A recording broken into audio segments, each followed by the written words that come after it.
દીપ પકડી જાય ને પછી આપજા. આવી જાય ભાઈ દીપ. 892 આકાશભાઈ.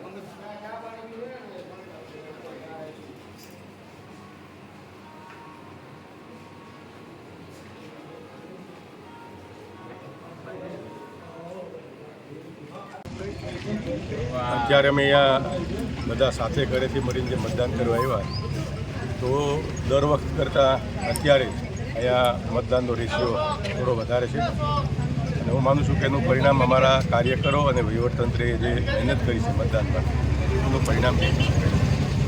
આ વખતની ચૂંટણી ઐતિહાસિક ચૂંટણી છે.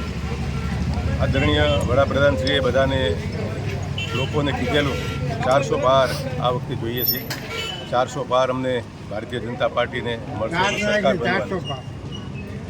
અહીંયા અમારા પોરબંદર વિધાનસભાના ઉમેદવાર અર્જુનભાઈ અને લોકસભાના ઉમેદવાર શ્રી ડૉક્ટર માંડવિયાજી એને બંનેને અમારે રેકોર્ડ બ્રેક અત્યાર સુધીમાં પોરબંદર વિધાનસભામાંથી ક્યારેય કોઈને લીડ ન મળી હોય એટલી લીડ અમે આ વખતે બધા કાર્યકરો સાથે મળીને અપાવવાની છે.